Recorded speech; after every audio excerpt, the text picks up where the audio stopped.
Hey there, welcome to this Koala Sampler tutorial episode, and today we're talking all about drums, and I'm going to cover everything from sort of sound choice to sequencing, whatever I can think of, and what I've got off screen just to my left is a little kind of sticky note here with a few pointers because there's a lot to go through, and also what I'm going to do, if this becomes a long video, which there's a good chance it will, I'll put some time codes into the YouTube description, and that way you'll be able to skip through to the parts that you're sort of interested in.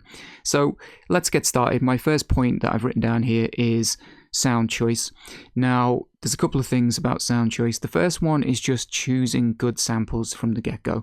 Now, if you're working inside Ableton or some other, DAW, you can use plugins to tailor sounds more. You can obviously, use transient shapers or whatever, and you can make crappy sounds better. But I think the cool thing about Koala, if you're not running it through Orm or something where you're going to be using some plugins, you're just using it like straight up like this, I think it's another good habit to kind of get yourself into, and I think Koala kind of forces me to think a little bit more about my sound choice before I start, just because I know that, it's more of a headache to come halfway through a project and realize that the drums sound trash in comparison to the loops or the melodies or whatever. I don't always get it right, and actually I've kind of demonstrated that a few times on like raw beats, and raw beats is my way of putting out beats quickly, not thinking about it too much. I don't do a bunch of prep beforehand. I just get something that I know I can chop up on the turntable, and then I get straight into it. And I've definitely noticed that because I'm kind of baking things down and kind of resampling a lot, just to kind of keep my screen clear, sometimes I get to the end of that track and I'm like, actually the drums could have been better. And that's what I want to talk about today. Obviously, when I'm making beats away from raw beats like the episodes, I spend a lot more time on things than I do there, and there's a good few reasons for that. But anyway, back to good choices, good sound choices. So what makes a good sound or a good sample? That's going to have a little bit to do with personal preference, of course. It's going to depend on the style of music you make, the overall kind of feel and vibe that you're going for. I like gritty hip-hop stuff, so I like my drums to sound a bit grungy. Even if they're a bit clean, I'm going to try and make them sound a bit grungy using some of like the dirty effects that we've got in here or whatever it is, to try and get like the right feel. But I think a bad sample is usually something that's been like poorly recorded, could have some unwanted noise in there, it could just be weak, like if it's a kick drum. And what's really cool now that we've been given this new EQ inside of Koala is that if we take this kick drum here and we take a little look at it, I've now got this visual representation of what I'm looking at here, and I can see from the meters at the side and just the overall kind of waveform inside this like spectrum analyzer, I can see exactly where like the fundamental of that kick is. I can see how much bass we've got, and I know that that's got a pretty decent amount of low end. Now, of course, with the EQ, we can always tweak our drum sounds a good bit more than we could. And that's cool, but you're still going to struggle if you've brought in a terrible kick drum in the first place, and it's that thing of like polishing a turd. You've heard that expression, I'm sure. There's just no point. You're wasting your time. So my advice is think more about your drum sounds before you get going, in order to just give you less headaches later on inside of a project. And that kind of brings me neatly into the next topic that I've written down here. And we're still in the realms of sound choice, but what we want to talk about is the sound choice for the project, because that's another thing that I think is often overlooked. And it's something that I have spent a lot of time trying to get right on the tracks that I spend more time on and that I put out, is do the drums feel right with the samples that we're using? So if I listen to the sample, I get it from the turntable or it's something from a sample pack, I have some idea about what I want from that track when I kind of begin. Don't know where it's going to go because, of course, like the melody creating process and how I slice things up. But I've got some kind of feel for whether I think the project's going to be gritty, dark, angry, whatever, happy, light, soulful, whatever it happens to be. And then I'm trying to find the right drum sounds for that particular beat. So if we use say like 90s boom bap, for example, there's only going to be certain drums that sound right for that kind of thing, and a lot of the time that's not going to be like weak, like It could be acoustic drums, don't get me wrong, like, acoustic drums work really well for boom bap, because a lot of them was like sampled from old like soul records and stuff, but there's still got to be a certain oomph and a certain way that they're like processed in order to get like the beef out of them. And it's the same, let's say I made something that was dead chill and like really melodic. Maybe I want the drums to be more of a background kind of thing. They're not going to be the thing that's in your face and like punching you. It's going to be something to like chill on. So then bringing in like super heavy like kick drums or 808s or something, it's just not going to work. There'll be, of course, there's always exceptions to any of these rules. What I'm talking about is part of my personal preference here. And I know people that can mix acoustic elements with heavy 808s and it works really well. There's certainly a creative space in which to do that, but hopefully you get what I'm saying. Just if you're even like the energy of a track, if the track's going to be kind of like a decent pace and it's got like a good sort of strong energy to it, a weak sounding drums is just not going to sound right. It's not going to fit well with the project. Even if the sample's fine, like it's well recorded, it's a decent sample, it's just the right sounds for that particular project. So that's my next point. The next point we're going to make after that would be tuning. So that's another thing that I think is often overlooked, is that drum kits are tuned. Drummers spend time tuning them. I don't know a huge amount about any of that, but what I do know is that sometimes I've got my loop playing, I've got my sample here, and it sounds great, and then the drums come in, and even if I've got the sample choice right and the drums are the right sound, they just don't glue. And I think gluing the two elements together for me is like an important part of the process. Even though something might be obviously sampled, obviously chopped, and like kind of brought together, I still want the overall feel for the track to feel like it belongs together, like it's kind of married, and it's sort of settled in. Oops, let's get rid of that. And I think tuning of the drums is something that I use, and I don't always do it in like raw beats or whatever, but it's definitely something that I use. And of course, if we come into the choose a drum here and come into edit, in fact, we don't really need too much of the editing, but anyway, you can pitch your drums, of course, and if we go into settings and turn the, where is it? It's in general, pitch knob snap to semitone. If we turn that off, we can do, a bunch of our fine tuning as well. So if you're struggling with a drum loop or something, let's say you're having that same problem, and I find I get that quite a bit, it just doesn't feel like the drums belong with the other part of the song. Just try playing around with the pitch and tuning your drums a little bit. Now, again, with the luxury of like something like Ableton, something where I can use plugins, I could even go to the extent of putting a tuning app or a tuning plugin onto my drums and actually seeing where they are. But with Koala, you've got to do stuff more by ear. And what I find is that when I'm playing these drums and I've got my sample playing, sometimes I just pitch, and what I'll do is maybe just like mute each individual drum, or solo each drum, or mute off the others, just so say I'm listening to just the kick with the sample, just the hi-hat with the sample, just the snare with the sample, and that way I can then just start pitching around with this drum sound, and there's just a point where that it just pitches in to a point where it just suddenly feels like it belongs, and I think that is a part of it. I think when you listen to, I guess, something that was recorded by a band, or like a live instrument, a bunch of live instruments together, I should say, you're forgetting that often that drum kit will also be tuned. It's not something that, I think is spoke about a lot in terms of more electronic music or whatever. But it is true. You can definitely like tune your drums. So that was another point I wanted to make. The next one we've got here is effects and gluing. So yeah, let's say I've got my kick drum sounds and then I bring in my hi-hat and my snare. Sometimes it's not that they're the wrong drums that go together. There's going to be some obvious things. Like I'm not necessarily going to put like an 808 like kick drum next to like a jazz like ride cymbal and a thing. Again, there might be like a weird creative choice that you want to make where you can make that work. I'm not saying it can't work, but if I've got like a bunch of like acoustic drums in here, I want them to kind of glue together as just like a drum kit, even before I've started trying to glue them to my sample. I just want to glue those together first so that they all sound like they belong together. And we can do that with effects. We can do that with tuning.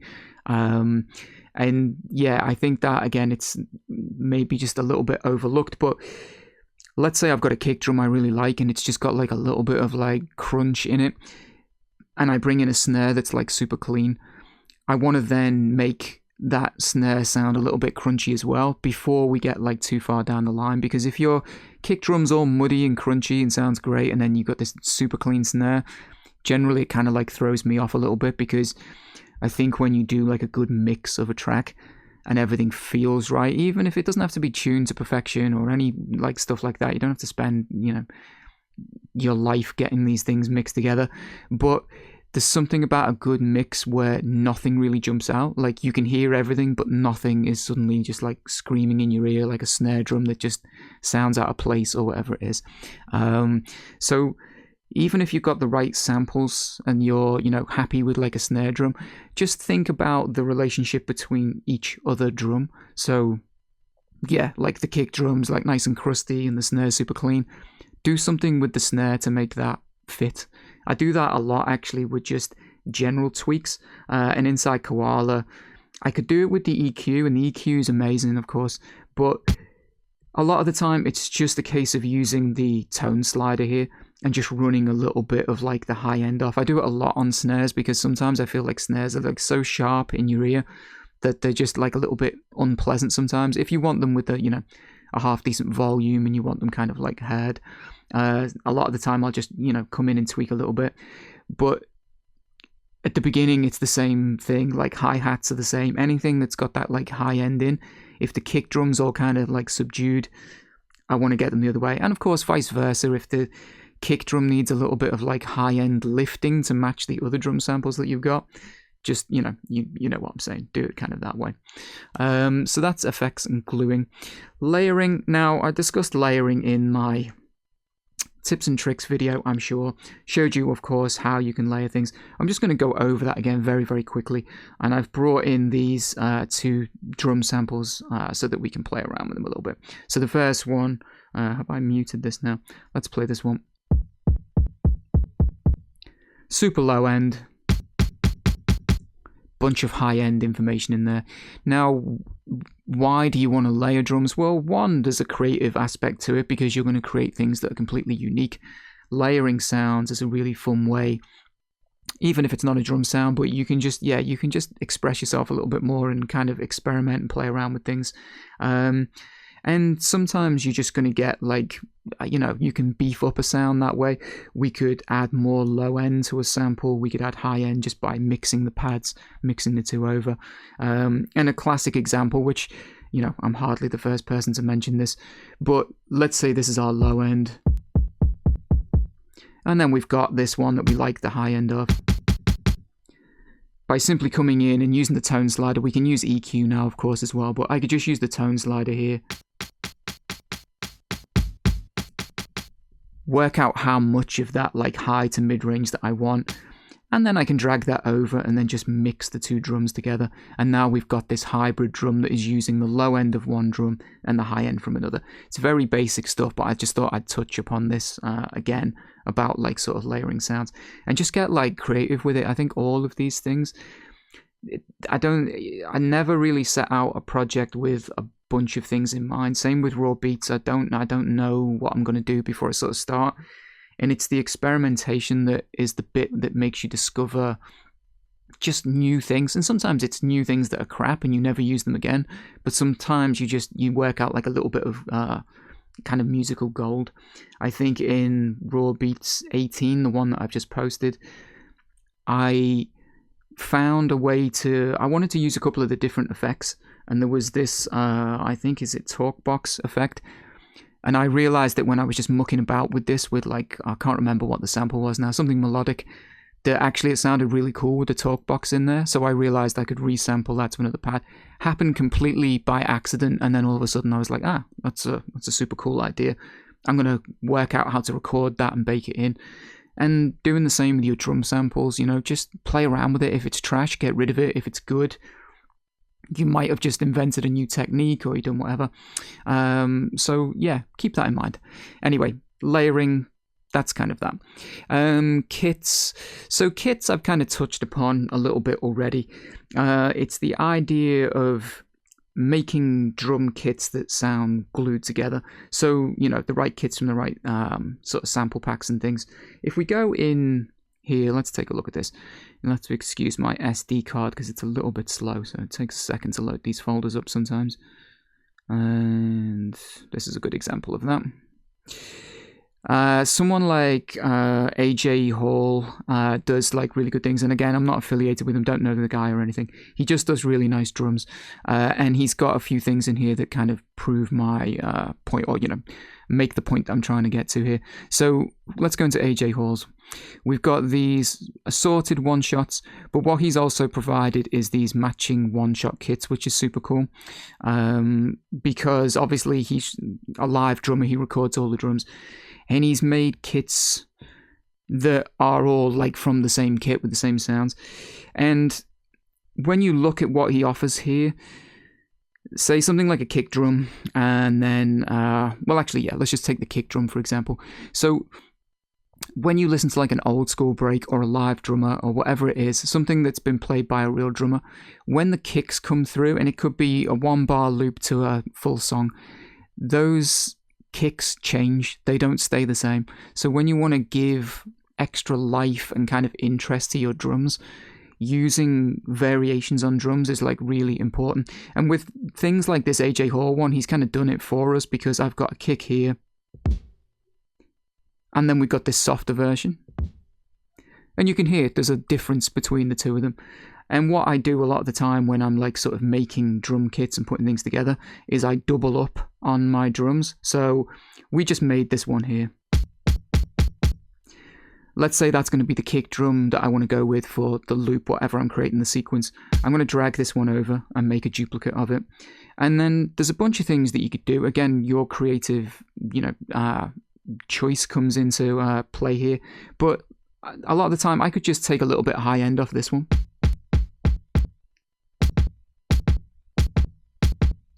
And then we get that it's such a small difference, but over a drum loop, it's those little things like that make the drums interesting and sound like way better, because you're not just got this same constant kick. Snares are probably more, it's more noticeable with snares, I would say. And sometimes, if you hear the same snare, and hi-hats, like I don't know what it is with track producers and hi-hats sometimes, no velocity changes, no change at all, and so it's just this tick tick tick tick tick tick tick tick.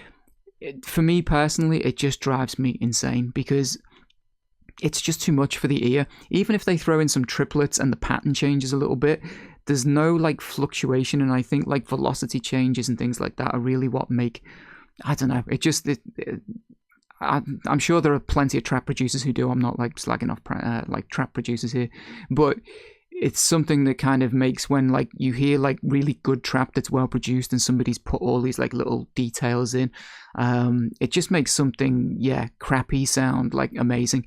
But it's little differences that are often overlooked, and you can just easily come into your sequence, crank it open, you've got your BPM, and then just start throwing in all of your drums and then just leave it at that.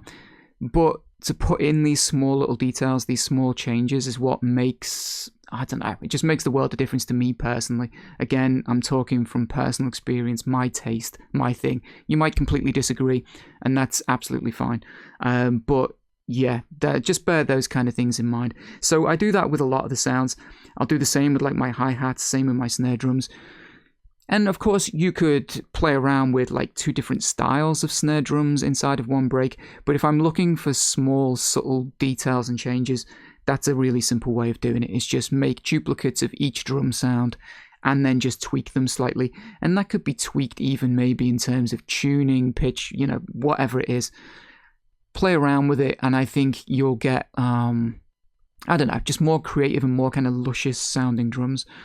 So that was kits and doubling up. What are we into next? So next we're going to go into sequencing, and at least with this I can kind of demonstrate a few things kind of more visually for you. I know I'm doing a lot of chatting at the beginning of this video, so let's get a few samples in here so that we can play around. I'm gonna Let's get rid of this kick drum. I'll keep this second one here as that example of two different kinds. Let's grab a couple of things. Doesn't really matter where I get them from particularly, but I'll get them from Beat Butcher. Just give him a shout out again. Again, not affiliated with him. I don't know the guy, but he makes some good drums. One shots, of course. Let's take a hi-hat. That one will do. So again, I could come in, take this one.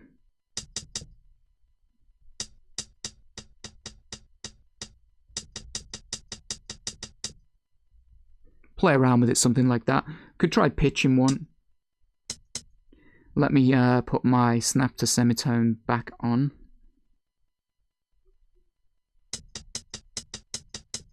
Sounds like a clock ticking, but we could play around, do something like that. Let's grab a snare drum.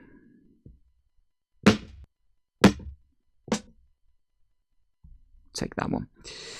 And again, like in terms of like volumes and things, I've mentioned this before as well, but the cool thing with Koala and it putting all the waveforms onto your pad is you've got some idea of like sound volume even, just from looking at the waveform.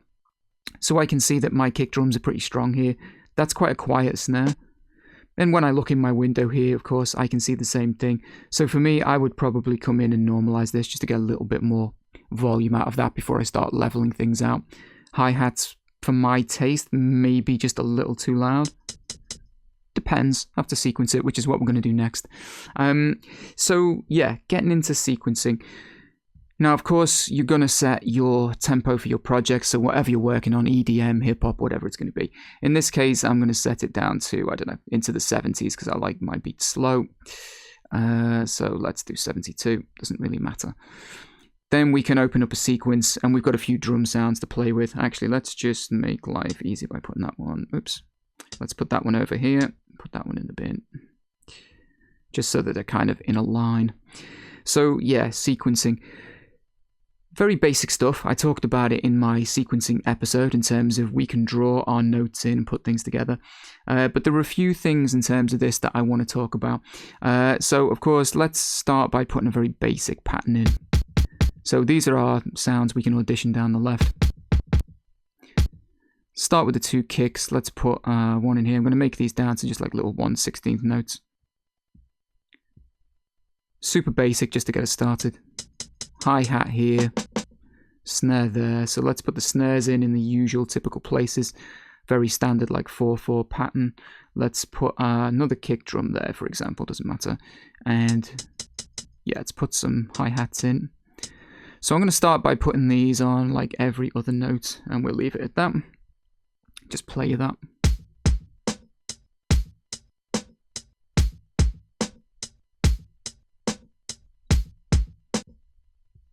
Didn't mean to come out of that there. But yeah, that's super basic pattern. Nothing particularly interesting about it. So how do you make your drums more interesting? Well, the first thing I want to talk about is on or off grid. Again, it's not new. Plenty of people have spoken about this before. But getting interesting patterns and things that feel more realistic, or again, it could just be more interesting. It doesn't necessarily have to feel human or whatever.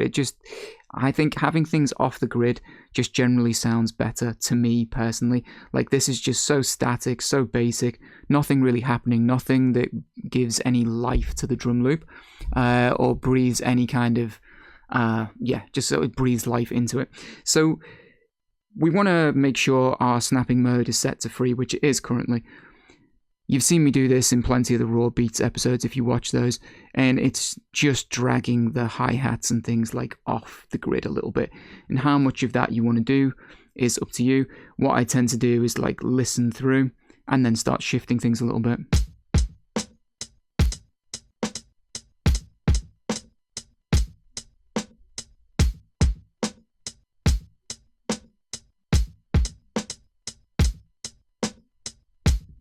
And you can see there's a point where you shift things and it's too much and it sounds awful.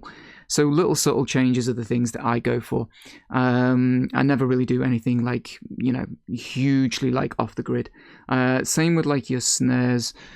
Snares tend to sound like, particularly like boom bap and things where I want the feel to be kind of more energetic and more aggressive. Like bringing the snare like ever so slightly forward kind of helps with that like sort of, kind of like presence, that kind of vibe and energy.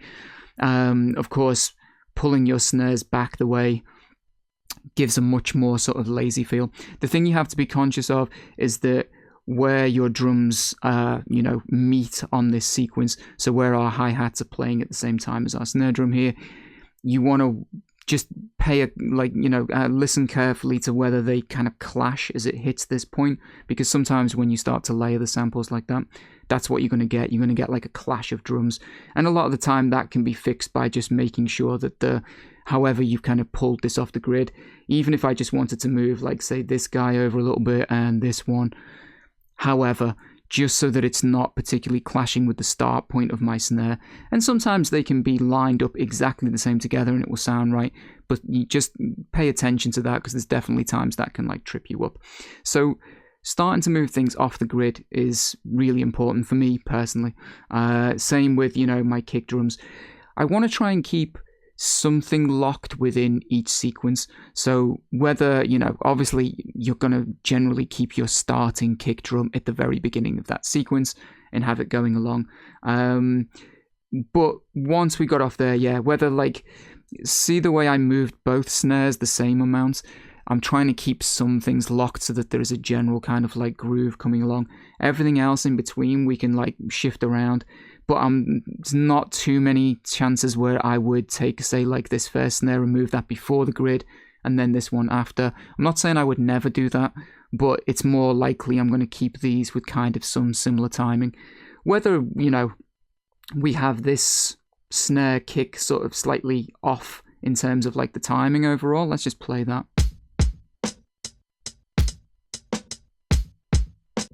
You get that like little skip, and that doesn't sound very good, but there's chances where they are actually placed in terms of the timing, whether we're on the the 2 and the 4 here, or we start shifting things off. That's again just spending a bit of time and being creative with it. And if we delete all of those for a second, that's another thing to talk about, is how creative are you with your patterns. And again, for raw beats, when I'm doing those, I'm trying to do things quite quick, so I don't go crazy with those, but I try and spend a little bit of time like shifting things around and just kind of experimenting. Like what happens if you put like your, I don't know, let's say we've got a kick drum here and a kick drum here. A lot of the time 4/4 beats, then the 2 and the 4s where the snares go. But what happens if we put those like, I don't know, let's just say we put them one behind, I don't know, this might sound terrible, but this is what I mean by trying to get in and start playing around with things, because if you don't play around with it, you don't find out what happens. And I think that's a massive part of like any beat making process, is be experimental with it, because it's these little things when you muck about where you find the gold, where like the little gems pop up or something occurs to you that like didn't before. So I don't know, let's just say what happens if we put like the 2 kicks here and we put our snares slightly out of time. Let's put the kick drums here as well. Help if that was a snare drum, of course.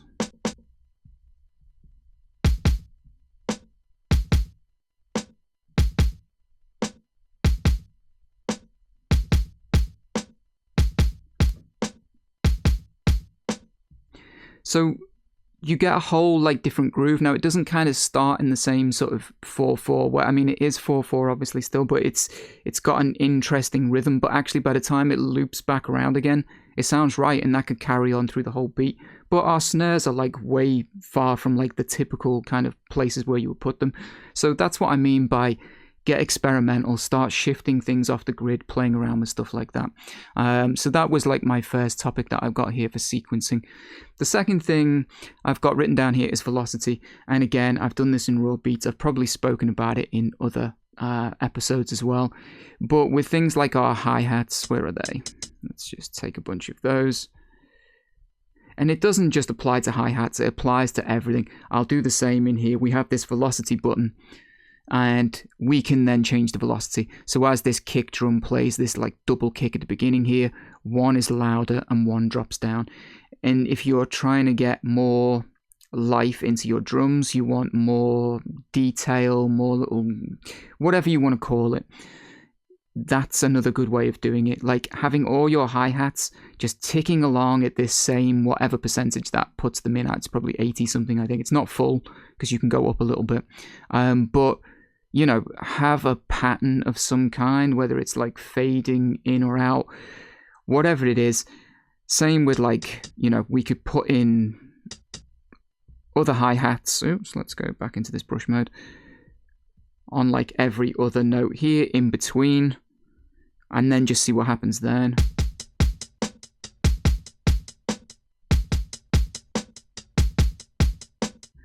Getting pretty weird and doesn't sound particularly fantastic, but that's the way you find things. But again, you know, do we want to have these doing a different kind of like fade out or something so that we're getting all this like nice little detail and yeah, sort of life into these drums?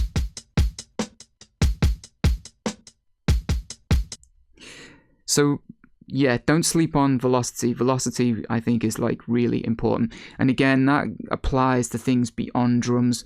Melody's the same. If I bring in, say, like a melody sample and I put it into the piano here and I'm playing it through, because we're working in samples inside of Koala, that sample obviously will have a set, you know, volume. Now we can adjust the volume by the pad, of course, for just generally mixing. But when we're playing with like an instrument, if we set our settings so that MIDI has MIDI velocity enabled, when I was using like my keyboard, I can't remember what episode of Raw Beats it was, but I brought my keyboard in and played. I'm getting those variations in velocity, so each note isn't exactly the same volume. And, you know, like a little piano part or something just has some life to it. If everything is like clanging away at the same volume, it just, I don't know. For me personally, again, whatever I say, pinch of salt in terms of it comes down to my personal preference. You make EDM and the whole point of it is that it's electronic and it's all kind of banging away at a certain like thing, then fair enough. That's like, you know, that's a style in itself. But I know that if I made EDM, house, drum and bass, whatever it is, if I made any of those other things, I would still do all of this because I think my tracks, my beats would breathe in a completely different way. They would just have life to them that something with no velocity changes would sound just like, I don't know, I think it would sound amateur or professional. Just my, again, personal opinion. So velocity, super important. Try and remember that inside of your, you know, drum loop sequences.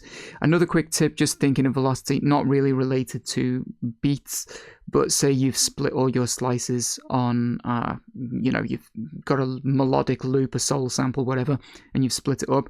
Just pay attention to the velocity as well, because sometimes if you've got a quieter part of that sample and a louder part, you can play with your velocity to just even those out a little bit. You know, if it's coming through your slices and you just got one slice that suddenly just like kicks you in the ear, then yeah, just pay attention to velocity. It's a good thing. So the next thing on my little list here is chance. And again, I think I spoke about this in probably the sequencing video, but there is a probability and a chance button.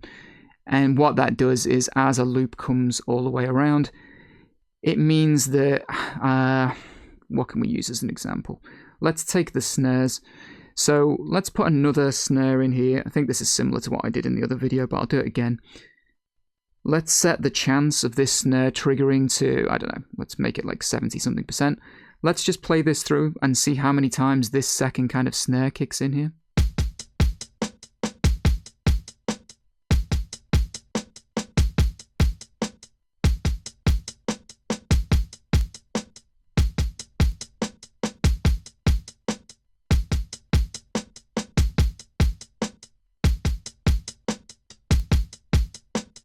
So you have to play about with the percentage. I had to bring it down a little bit more there for it not to kick in.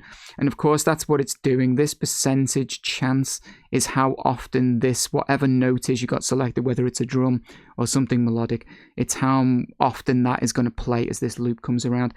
And I think that's a really good way, again, of getting sort of interest and details into your drums, particularly with, say, something like the hi-hats, because we've got all of these hi-hats playing along. I could say on like every other one, just give them like a different percentage, like a low percentage on this one, relatively high, whatever. And then as it plays through and it plays through, I could be recording this loop or whatever, just having it play through my sequence inside of my track. As it goes through, it's never going to be the same every time because it's a probability, it's a chance that that's going to happen based on a percentage. So your track's instantly going to get more like life and detail without you even doing anything. You're just setting this velocity, this chance every once in a while. And then throughout your track, you're just going to notice every once in a while like little hi-hats drop out or little ghost snares come in or they don't. And again, it's just a way of like, kind of breathing life in. And it's a little, I think, again, in terms of the sort of slept on features inside of Koala, I think that once someone messaged on YouTube the other day just saying they didn't know that even existed till they watched the video. Some of these features get snuck in under the radar and you're not particularly aware until you kind of dive into it. So chance, definitely a good thing. Use that to experiment, particularly with drum patterns, having things come in and out. Super cool. You could also probably set up something if you wanted to do something with your hi-hats in terms of panning. You could maybe make duplicates of your hi-hats on a bunch of different pads and then pan them in a different way and then play around with the probability so that they kind of like bounce about and flutter and like do kind of weird stuff. Think about things like that. There are plenty of opportunities there for you to just make your beats go wild. Okay, what is next on my little list? We have experiment. So I've kind of talked about that a little bit already. That's kind of what a lot of this is all about, is just that experimentation. Being open to something being crap and it being, as I said, where do I just put all of these drums in? I could start with something completely new. Let's zoom that out again. Let's do that again. Come on, Koala. Where's my delete button gone? Oh, sorry, it's because I'm not in the right menu. Let's click delete. So be open to experimentation. Like I said, what happens if we put the drums off key here? We could, put a bunch of drums in here and just draw crappy patterns, which I know before I've even played it will sound terrible, but does something good come from that?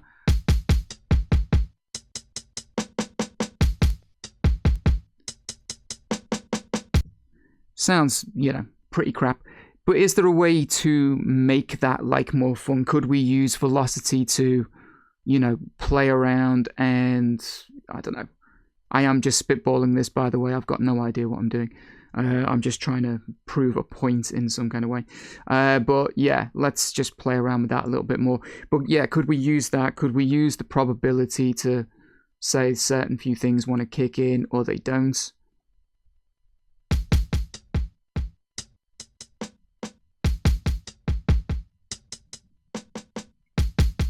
And it goes beyond, obviously, what we're doing inside of here. So let's say I've got this playing and this is my sequence. What happens when we apply some performance effects to that?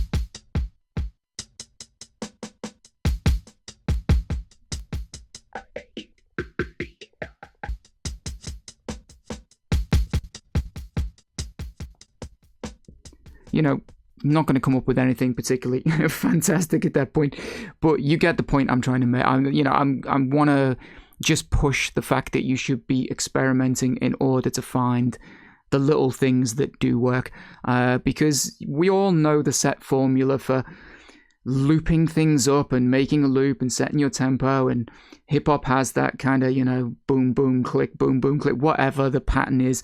There are these like rules that are kind of set, but it's moving beyond that I think, has the best results. So the next thing written on my list is swing. Let's talk a little bit about swing. I'm going to delete this again. And I'm just going to draw in another very basic pattern here. Let's get some snares in the usual places. And do it like, I don't know. Let's again just put the hi-hats across. Swing is the function that's inside of this little tempo editor, as I call it. And that's one thing I will say about all my tutorial stuff. There's been a couple of comments about what I call things. Don't worry too much about what I call it, as long as you understand what I'm doing with it. I'm sure there was a thing about the piano roll at one point. Yeah, I was calling this part the piano roll, probably isn't. Don't get too hung up on stuff like that. As long as you understand what I'm doing with it. Yeah, I just have my own way of naming things. But I call this like the tempo editor. And your swing function is inside of here. So it's a good thing, again, to experiment with swing and see what happens. So let's play it through and just see what happens to the drum beat as we adjust some of the swing of it.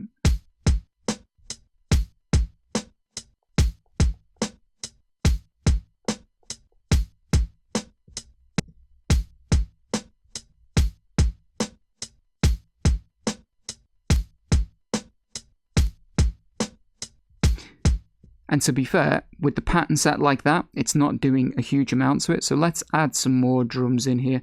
I want you to be able to start to hear the effect of that swing in motion. So let's add a few more drums in and see what happens.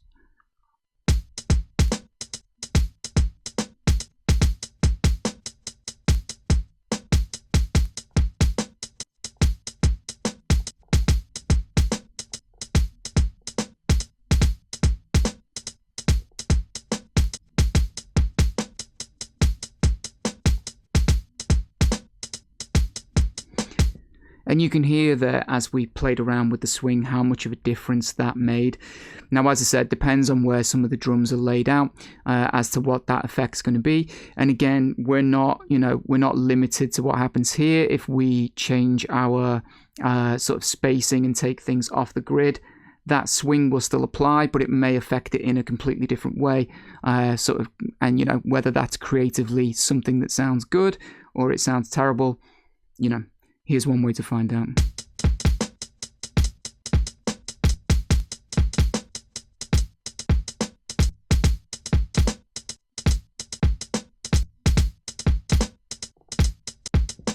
Sounds pretty terrible in that example, but you get what I'm trying to say. So play around with swing on your drums. It is important.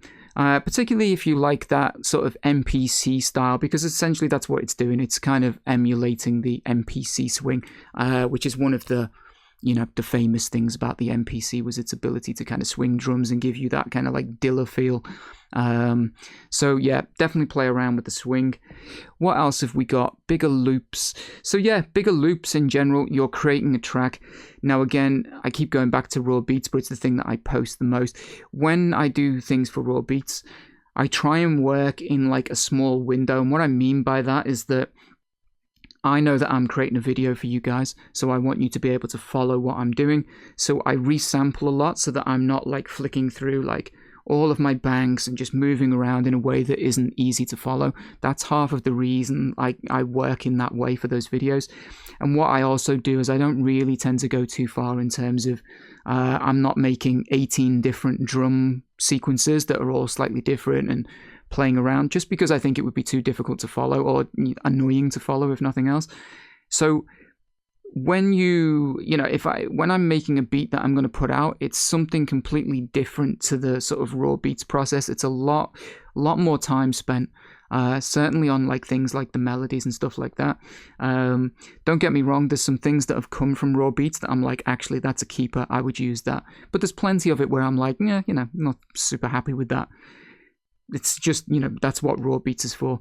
But think about that a lot more when you're creating longer tracks. For like raw beats and like the whole thing's based around a 4-bar loop, fine, my sequence can have, we could double up and add a couple of different things in, or get like our 4 bars. I kind of work in 4 bars a lot, and just add a bunch of other stuff. It's all going to be random crap, don't pay attention to that. But I put some variation in there.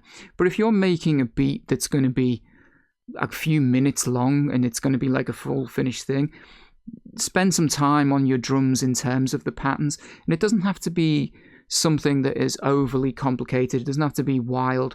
But when you listen to, I think particularly in like the case of like hip hop, you might find you're working around like a 4-bar loop, and that loop's going to carry through most of the track. You've got to give the listener enough things to feel like this is interesting and it's going somewhere. Now, it's different when you've got an artist or like a rapper, somebody who's going to work over your beat, because it's kind of their lyric is the interesting thing. And you're so busy listening to what they're saying to the music that that's the thing that carries. So you could, I've seen hip hop over like a 1-bar loop basically, and it's still really good, but it's because the artist carried it. But if you're making instrumental music of any kind, I think it's important to learn structure and learn how to kind of make things a lot more interesting. And your drum patterns are a really good like way of doing that. Of course, there's plenty of things you can do with your melodies, your other samples, but drums are a good starting point. If that's kind of you're building your track from the drums up or whatever, then have a think about that.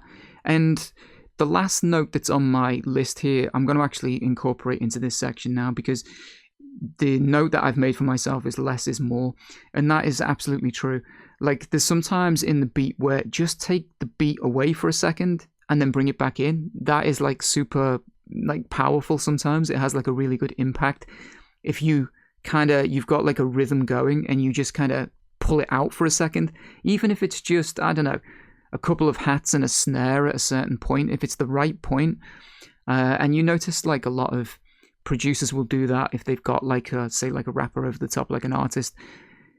The rapper like hits a point in what they're saying and the beat just drops for a second and then kicks back in to kind of like emphasize the point of what they're saying. I think that's like really, it's like a clever thing. And I think it was Miles Davis that I've seen in the interviews always talking about that it's the things that you don't put in sometimes that make the big difference. So when I do like a full beat, a lot of the time I might have it all playing, and although I might have like, say, I don't know, 8 different variations of the drum loop, it's only towards the end of the project that I go, actually, all right, I'm going to come in now and take it out here, and we're going to get rid of these and this and this and this, whatever it happens to be. That's when I'm going to kind of do that. I'm going to do that sort of towards the end of the project. I mean, of course, you could do it early on if you know what you're building, but I normally like to see the whole track laid out, intro, verse, chorus, whatever, all the way to like the outro, and then pick my moments through there where I just want the drums to come out.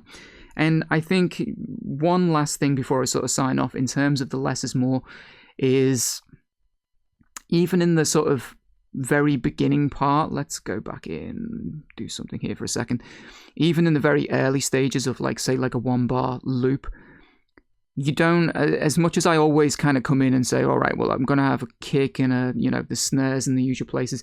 It's just like a marker and a starting point, and I do the same thing, and I get all my hi-hats and everything else. Don't forget, you don't have to fill all of this space. You know what I mean? Like, I could, the hi-hats could just be kind of grouped and do a little thing in here, and wherever like the kick drum is in here, this little natural kind of stop and just giving this kick drum its little moment in the middle could be like really useful in terms of like the timing, the tempo, the swing, or just to, give like moments where things switch up and do it differently.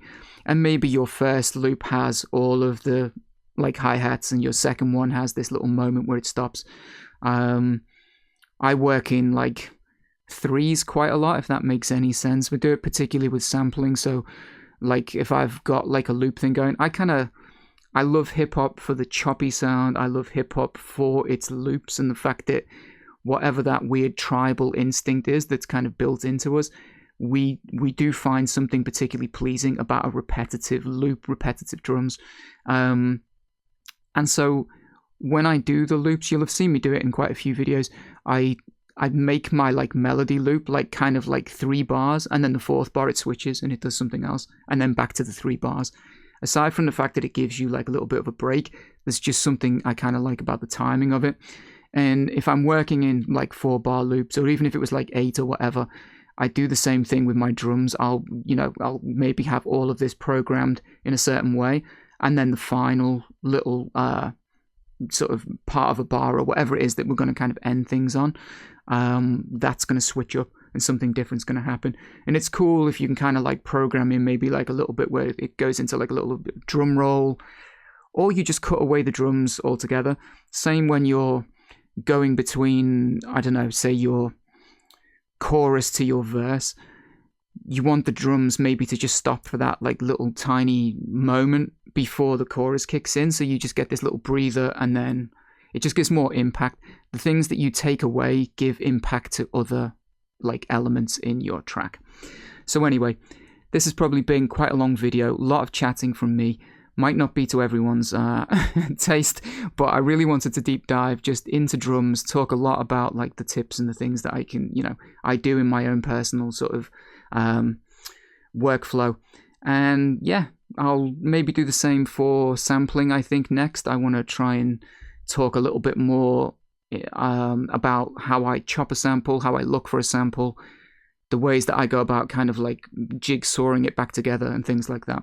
So stay tuned for that one if it's something that you're interested in. I'll definitely put some time codes into this now because I think I've been talking for long enough that it warrants some time codes so you guys can just skip through. And I'll catch you guys in the next one. Take care. See you then.